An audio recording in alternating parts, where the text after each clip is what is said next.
on, vinyl community? Welcome to another video with the Record Spinner. In today's video, I'm going to be doing a vinyl haul showcasing all of the records that I acquired within the month of May this year in 2020. Real quick, before we get into the haul, I want to touch base with you guys on a couple of things that have been going on. If you haven't seen it, I did a collab video with the VC legend himself, Norman Maslov. We discussed the Pink Floyd catalog, told some stories, shared some books. If you want to check it out, be sure to click on the icon in the top right-hand corner. And towards the end of the video, Norman was talking about this Pink Floyd book that a friend of his by the name of Nicholas Schaffner wrote called A Saucerful of Secrets, which was one of the earliest Pink Floyd biographies to come out around the early 90s. And I personally had never heard of it until Norman had brought it up. And a viewer of the video by the name of Michael Dawson reached out to me and asked if I was interested in a copy of the book and he would send it my way.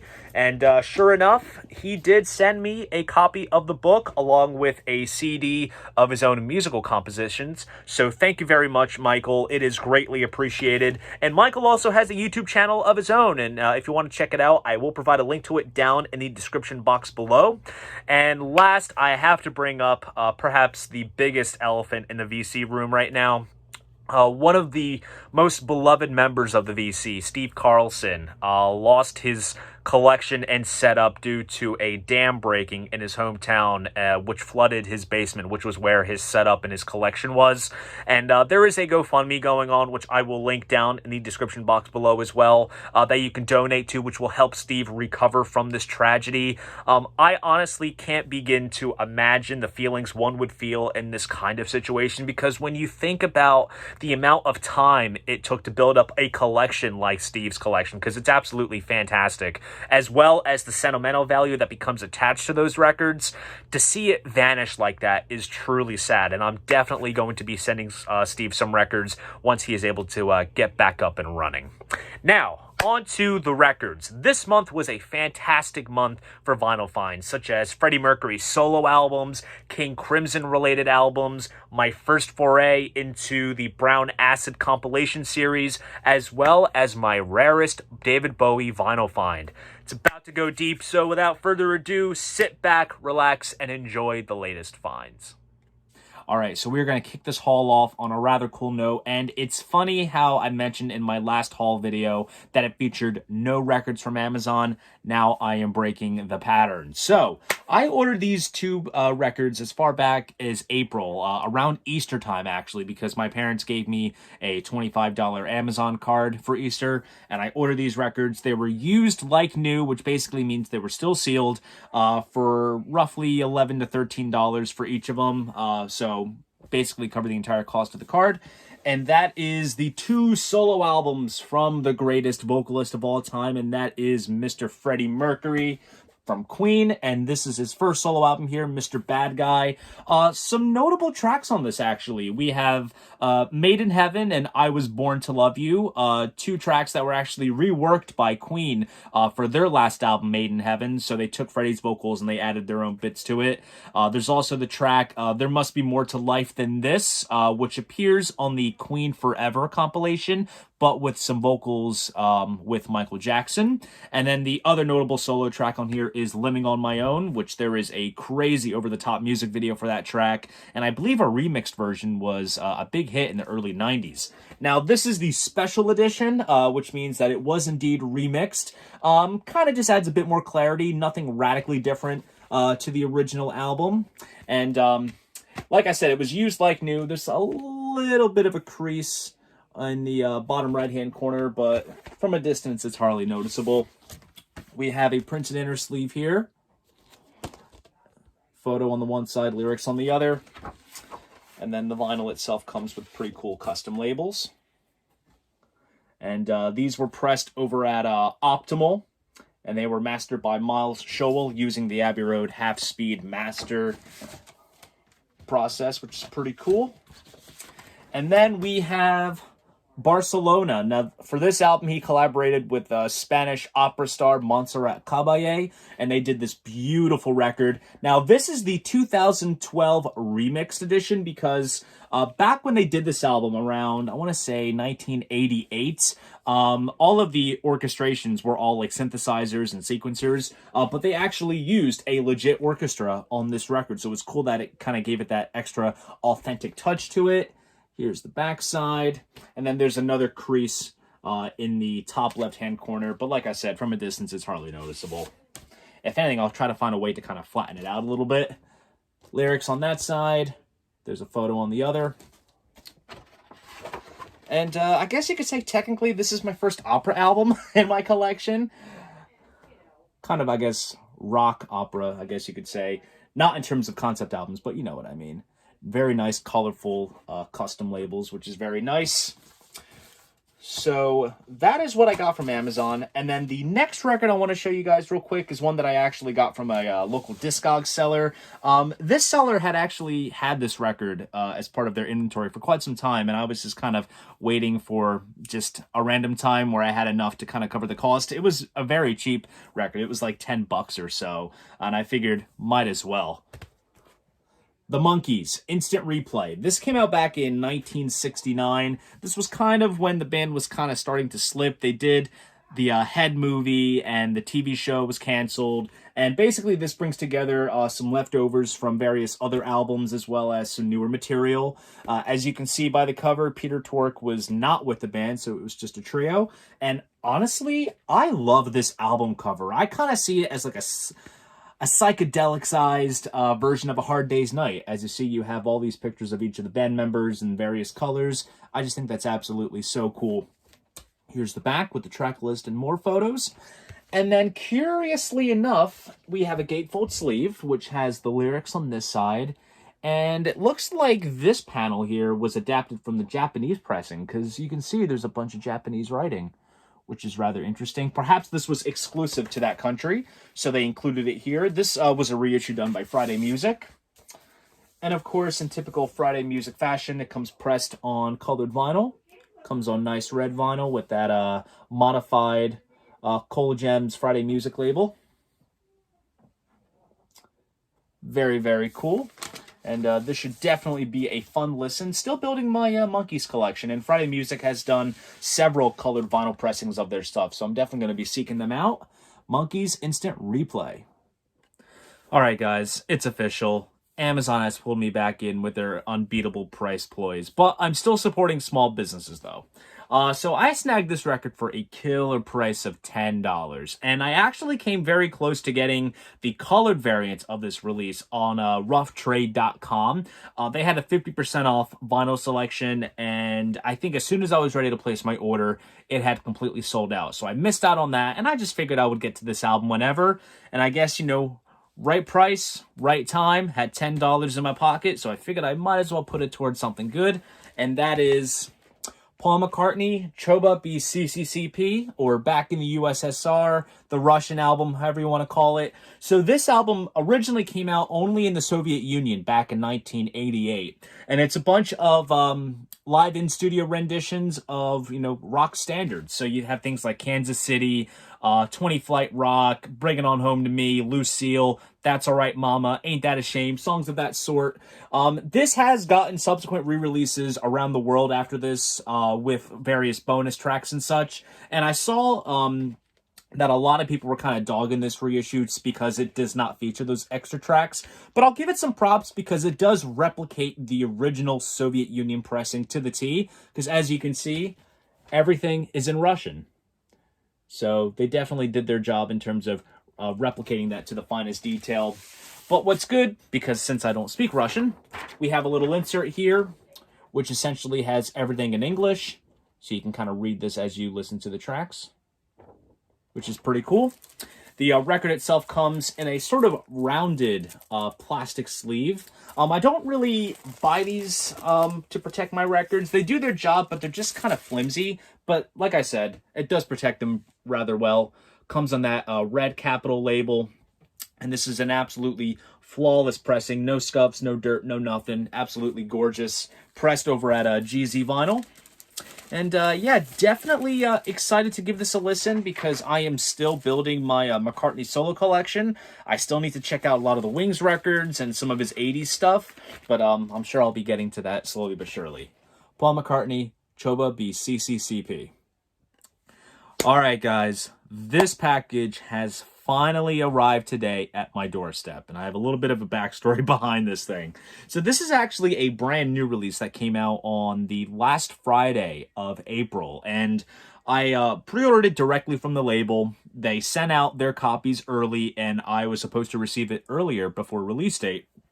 And it left my local mail distribution center Monday morning, which usually guarantees it to be delivered on the same day or sometimes the next day, depending. It left my local mail distribution center. 3 weeks passed, and I received no updates. I filed missing mail claims. I got in contact with the Postal Service. I even talked to my mailman. I'm friends with someone that works for them. You know, just nothing could be resolved in terms of this package that had gone missing. So I contacted the label, and they were willing to wait about 2 weeks to see if there'll be any updates, and if nothing prevailed, then they would just send me a reshipment. And literally, upon receiving the original package today, that reshipment is still in transit. So either I have free vinyl or I'll just simply give it back to them because I don't want them to take any losses. But the record that I received is actually of a brand new artist that I'm actually quite excited to listen to, and that is Hazel English. And this is her first album, and it is called Wake Up. Hazel is from Australia, but has relocated to California, delivering her own style of kind of 60s psychedelic pop, and I am very excited to give this album a listen. Has some great artwork. Absolutely love the front cover. And here we have some very vibrant gatefold artwork there, which is pretty cool. Comes in a printed inner sleeve here. And my copy comes pressed on red vinyl. And I believe this is the more kind of readily available colored variant, because there's also a white vinyl pressing, which is limited to 500, that was available on the website. And I think Rough Trade got like a split color marbled kind of variant, which is pretty cool. But I'm very glad that I got this particular variant. And I also got this. This is her double EP, Just Give In and Never Going Home. These were two releases that they kind of sandwiched together into one package. And I'll show you the color of the vinyl, which is pretty cool. First LP comes pressed on marbled kind of baby blue vinyl, as you can see there. And then I'll show you the other one.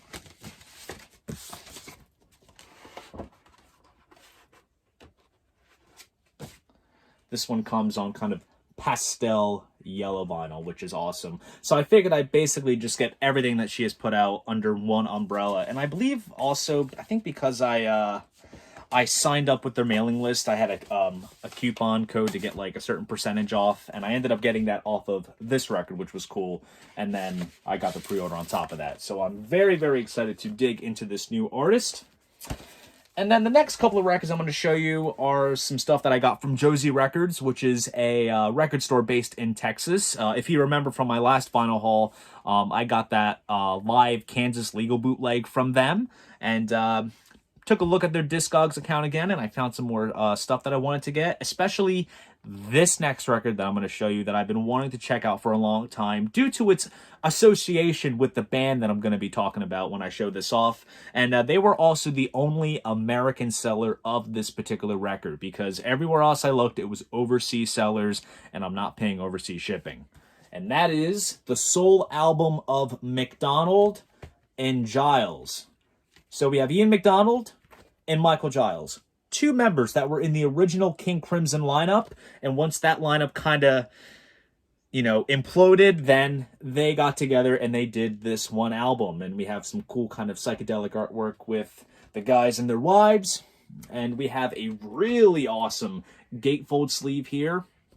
And what's interesting is that we have, of course, Ian McDonald, Michael Giles, Peter Giles, who is Michael's brother, he plays bass on this. He also played bass on King Crimson's second album, In the Wake of Poseidon. And also, they were both in a band with Fripp called Giles and Fripp, and they did an album before King Crimson, so everything is kind of connected in their way. And of course, on this, we also have Steve Winwood on organ and piano, and Brian Humphreys engineered the album, who had engineered some Pink Floyd albums. So really cool stuff. And this particular pressing comes on pink vinyl, which is absolutely cool. This was put out by a label that's based in France. And like I said, every other seller that I saw for this particular pressing was from overseas. And this was the only American seller that had it, and also for a very good price. So very excited to dig into this album. And then we have this release. This is called Upstairs at United, and the artist featured in this particular first installment of this series is Mr. Brendan Benson. And if you saw my last vinyl haul from back in April, I got Brendan's latest album, Dear Life, which is a fantastic record. And he was the first artist to be showcased in the Upstairs at United series. This came out for a record store day in the past, I believe in 2011. And on this, it is 4 covers that Brendan did of songs by David Bowie, The Kinks, Elvis Costello, and Randy Newman. And this was all recorded at the premise of United Record Pressing in Nashville, which is the biggest American vinyl pressing plant in the country. Not sure if it's the greatest, but it is the biggest. And this is recorded straight to 1/4-inch tape, no overdubs, no digital editing, no nothing. This is a purely analog release, which is pretty cool. It comes in a nice, cool kind of cardboard die-cut sleeve there, as you can see. And everything comes out like this. They have an insert. There's Brendan there, who's his face is being obscured by a music stand. And then we also have a scan of the tape box, which has everything handwritten there, along with the credits, which is cool. And then I'm not going to take the record out because it's in a kind of printed, not printed, but it's a white paper sleeve, and I don't want to scuff up anything. But comes with a nice custom label. I don't know if you can really tell, but on the A side, the label's kind of mispressed. It has like that sort of kind of rippled effect going on. It's not going to affect playback, so it's, not really my biggest, concern. I have a couple other records that are pressed like that, and they don't affect playback, so it's not too much of a big deal. But yeah, this was definitely a fantastic mail day. All kinds of great new artists and classic albums and EPs and such to add into the ever-growing vinyl collection. All right, so here is a record that I have actually been wanting to get ever since I started collecting vinyl, and I guess this time around it was the right time and the right price. So this record has gone out of print. I've seen prices skyrocket for it. I've seen it pop in and out of like Discogs and eBay, and I just happen to have the funds on hand to snag a copy from an American Discog seller for $30, which is not too bad considering what this release is. And also what's really cool is that I paid media mail for shipping, $5. When I got the invoice when it shipped, it said $11 priority mail. I didn't pay $11 for priority mail, but I guess they upgraded my package to that, and that was absolutely sweet. It was literally in Portland, Oregon yesterday, and then it made its way to Jersey today, which is absolutely insane. And that is Kiss, The Ritz on Fire, 1988 live radio broadcast. So Kiss did a couple of shows at this place called The Ritz in New York City. Really cool live venue, really small. They did a broadcast of the show on radio, and they also filmed it. I believe it was The Ritz's in-house video crew that filmed the show, and a portion of it has been released as part of one of the bonus discs in Kissology Volume 2, the DVD set. And this particular show circulates a lot in the Kiss bootleg circles, always getting re-released under different names and such. But this one here is cool because it is the entire show. And it's a really cool set list, too. It's the perfect blend of some of the more recent 80s stuff and the classic Kiss stuff. So in terms of the 80s material, we have things like Heaven's on Fire, Crazy Crazy Nights, Tears Are Falling, things of that sort. And then in terms of the classic Kiss stuff, we have Deuce, Love Gun, Cold Gin, Firehouse, Black Diamond. This was kind of when they started to shift, kind of digging deeper into like the classic catalog for their live sets. And it's an absolutely killer performance too. It's really awesome. This was put out by the Back on Black Rock Classics label, and I have a couple of live releases that were done by this label, and they're all fantastic. Gatefold sleeve. There's some liner notes about the show. And I won't take the records out because they're in these paper sleeves, which I hate. But we have nice custom labels. We have the band on that side, and then we have the track lists for this side and the other side listed here. And same with the other one.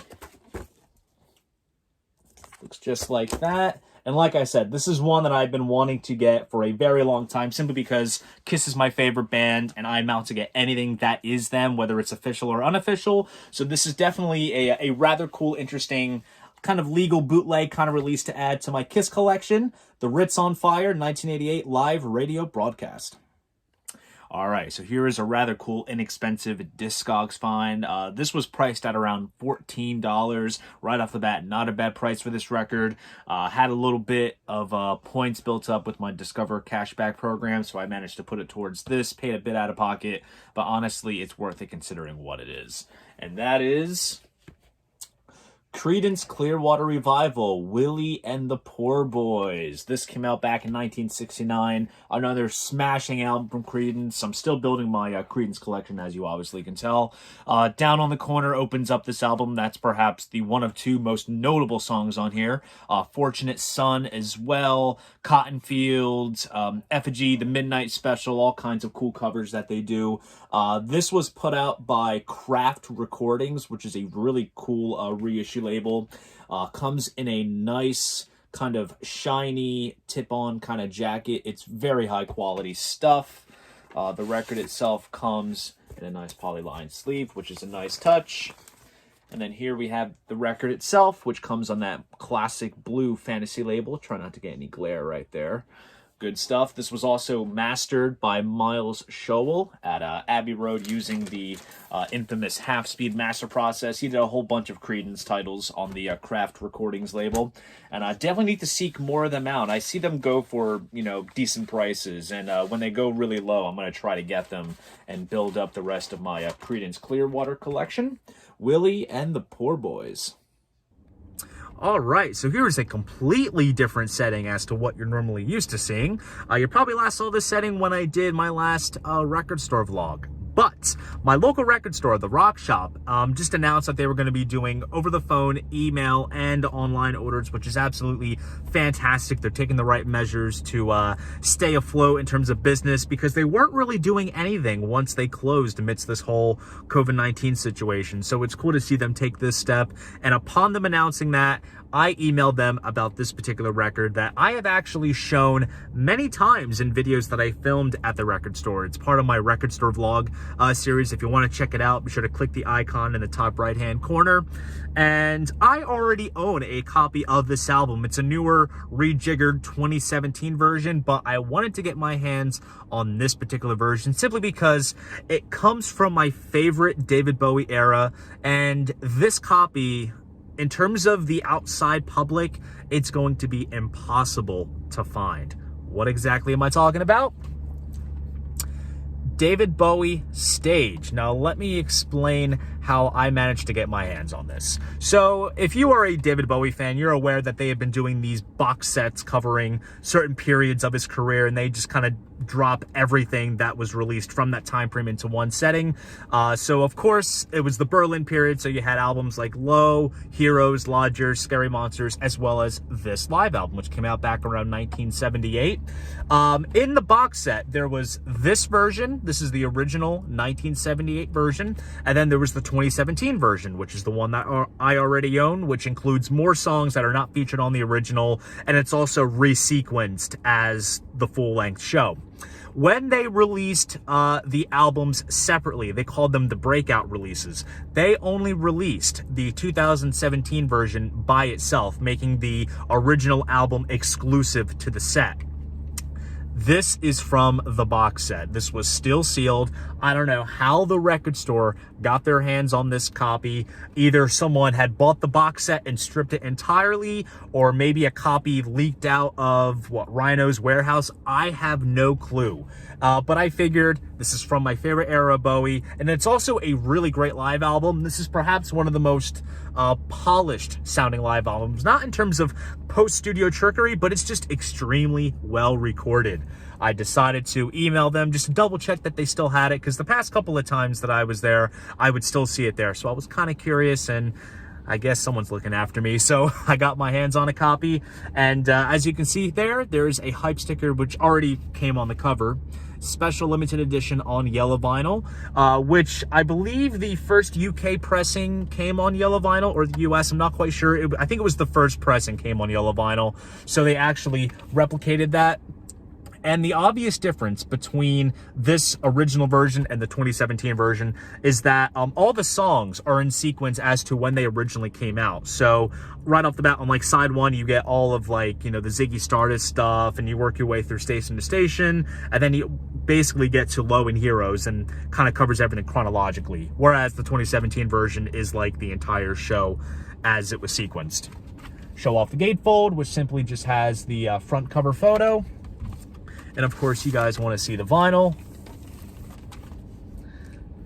And here it is. And of course, you got that modified RCA logo where now it says Bowie. This is an absolutely gorgeous looking pressing. I love how the orange RCA label complements the yellow vinyl quite well.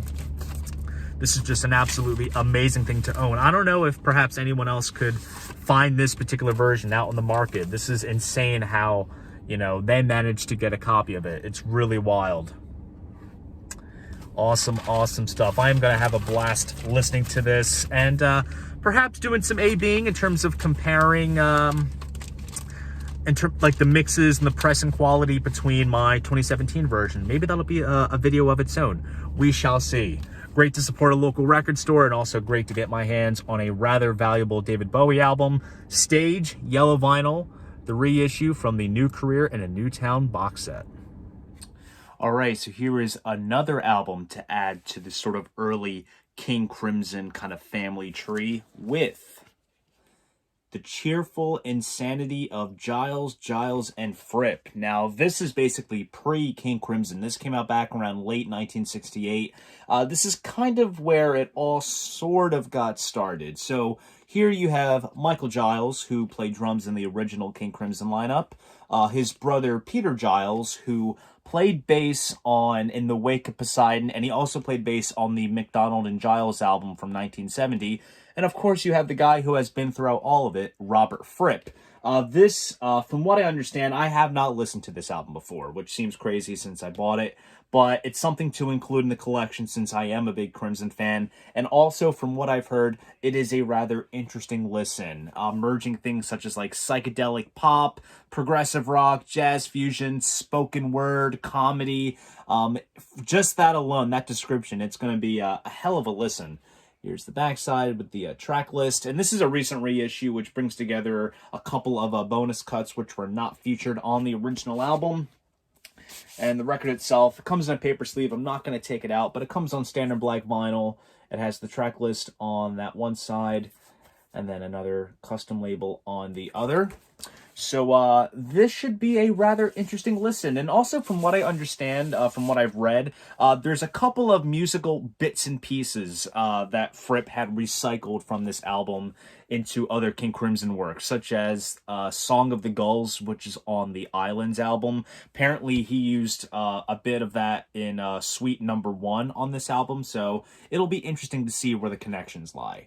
The Cheerful Insanity of Giles, Giles, and Fripp. Well, guys, I finally did it. I pulled the trigger. It's in my collection. Am I going to regret it? I'm honestly not sure. But I can at least say I have the cool colored variant. Captain Beefheart, Trout Mask Replica. Of course, everyone knows this album. This is kind of one of those records that you must hear for yourself. Many people appraise it. Many people think that it's the worst thing that the music world has had to offer, but I'm very curious on this record. I'm gonna see if I can wrap my head around it and just kind of just get it, essentially. I've seen some people do some in-depth analysis videos and discussions about this album, so you can kind of understand it. Maybe I should approach that before I listen to it. I'm not quite sure what to do, but I have it. It's in my collection. It's almost like an essential. Not like must have, but if you want to get into the weirder side of music, it's kind of a must own. I became aware of this album when Third Man Records released it as part of their Vault package, and that is exactly what this is. I found a Discog seller that was able to sell it for a rather good price. It came with the 7-inch and the patch. Didn't come with the tote bag, but I'm gonna do something with the 7-inch and the patch. So I kind of just wanted the main album itself. Comes on a nice tip-on style gatefold jacket. Very psychedelic artwork there. And then we also have inside a lyric insert, which opens up just like this, which has some drawings and lyrics and such, which is pretty cool. And then we get to the vinyl. Now, granted, even though maybe once I listen to it, if this album isn't my cup of tea, I'm just glad to own this because it is art, essentially. Look at that. That is absolutely awesome. So this is described as like fish scale colored vinyl. Basically, it's clear vinyl with like bits of blue, green, orange, all kinds of stuff. This is absolutely amazing looking. This was pressed over at Third Man Pressing in Detroit, and it was also mastered by Chris Spellman, for those that might be wondering. And then, let's see, there's also something else in here that I want to show you. Oh, it's actually right here. So we also have a little silk screen print of a thing that Jack White wrote for the Captain. This apparently was featured in a magazine when he had passed away in 2010. So they have that here. It's kind of hard to catch it on camera, but if you get it at the right angle, you can read it. And then we also have a replica trout mask. And I don't know if you can really catch it, but there's some little marks here that where you can kind of punch it out, and you can wear this at like a Halloween party or something. It's pretty wild. Of course, reflective of the cover as well. And then we have the second LP. That is just absolutely insane. I mean, it's art. That's literally what this is. Even if you may not like the music, it is art. Absolutely gorgeous, and I definitely am curious to dig my way through this record. Put everything back because I have a lot more to show you. We're going to end this haul on a rather big note with all kinds of cool, interesting stuff. So the next batch of albums come from RollingRecords.com. He had discounted a bunch of exclusive titles that he was the sole seller of. So basically there were exclusive pressings that he was able to provide on his site. He dropped them down to around $10 each, and I figured not too bad in terms of getting into some new music. And also I kind of did some research on it, did some listening on YouTube, and I really liked what I heard, and I figured I would give it a shot. So first up, we have two compilations from the Brown Acid series. This is the 7th trip, and this is the 8th trip. So the Brown Acid series is done by Riding Easy Records. They take a whole bunch of underground, unreleased, or very like locally released psych rock, proto metal, and hard rock, and they put together these compilations, and they sound absolutely killer.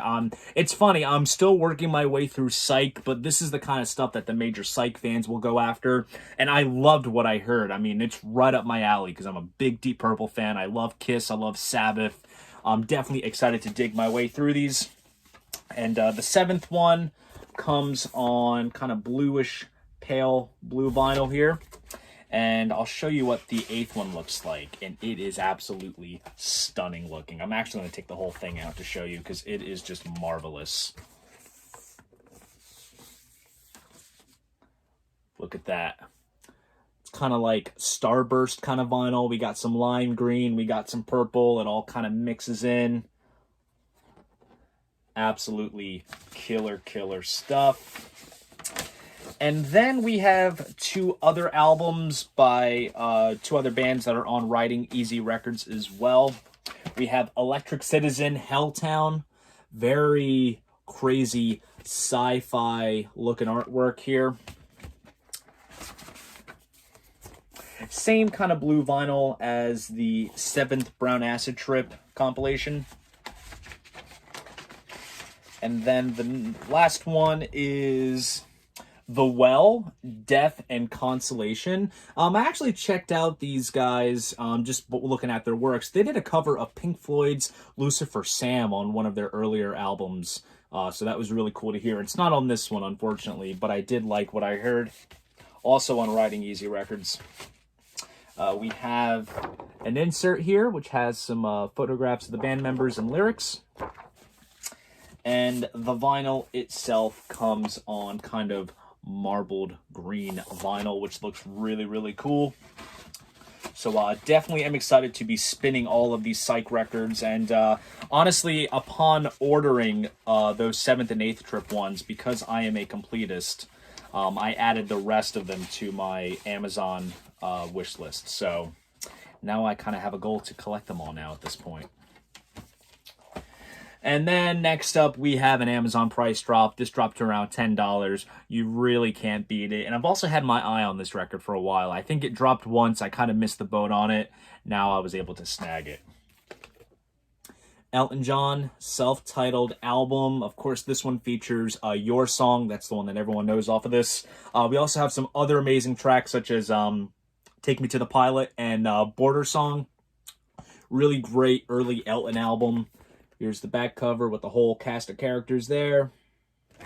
Opens up. We have all the lyrics. The font of the letters reminds me of the first Rush album. I bet you that's the exact font that they used, but that's what it just reminded me of. Also comes in a nice polylined inner sleeve, and it comes on that old school DJM label. This was pressed at Optimal, mastered by Sean McGee at Abbey Road. Really awesome stuff. And very, very last thing I'm going to show you guys is a package that I got from popmarket.com. They're kind of like a sort of online big box seller. They're linked to like the big music distributors of the country, and they have this thing called the Closeout Crate. They just drop prices of all kinds of stuff, and a lot of it is very much like under the radar things that I'm not too aware of, but every now and then if you dig deep you might find some classics.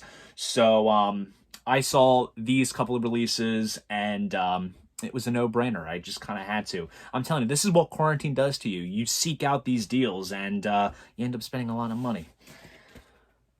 Finally got my hands on Paul McCartney's Egypt Station. This was a grand total of $12. I absolutely love this album. I've listened to the CD before. I actually have a CD copy of this album, and I played this at the FYE that I work at just to kind of wrap my head around it. And it's absolutely fantastic, and it's definitely one of Paul McCartney's finest musical moments. Comes with 2 printed inner sleeves with the lyrics right here. I'll show at least one of the records just because I don't want to scuff them up. But comes on these nice custom labels that's reflective of the album artwork. I believe these were pressed over at GZ Vinyl in the Czech Republic, but they were mastered by Ryan K. Smith over at Sterling Sound. So I'm actually quite excited to give this a listen because Ryan K. Smith does a great job. So get this back in. And next up was another $12 find. And this is an artist that I actually don't have any records of. I've played this before at my store, and I really enjoyed what I heard. It's basically the hits, and I figure that's a decent place to start. Bob Seger and the Silver Bullet Band Greatest Hits. Has all the hits. You really can't complain when it comes to this. Night Moves, Turn the Page, which is a firm favorite of mine. Against the Wind, Main Street, Hollywood Nights, of course, All Time Rock and Roll. Everyone knows that tune. It's a double LP set. Gatefold sleeve. Opens up with photos and lyrics. Comes on a white Capitol label, which I had never seen before, so it comes on that. And the very last thing I will show you, I'm not going to show too much of this simply because I'm actually going to be doing a sunboxing for this in the upcoming months. But this was $37. Definitely beats the price that I've seen for it fairly recently in terms of like 3 figures or such, which is absolutely crazy. I figure for 37 bucks and how many singles you get and whatnot, it's bang for the buck. Van Halen, the Japanese singles 1978 to 1984, brings together 13 of the band's singles that were released in Japan. 37 bucks. You certainly cannot beat it, and I think it is a very nice way to wrap up this big vinyl haul. So there you guys go. That is my vinyl haul of all the records that I acquired within the month of May this year in 2020. Really hope you guys enjoyed this video, and if you did, please go ahead, give this video a like, and subscribe to the channel. And if you want to support this channel, be sure to check me out on Patreon. See you guys in the next video, and most importantly, keep the records spinning.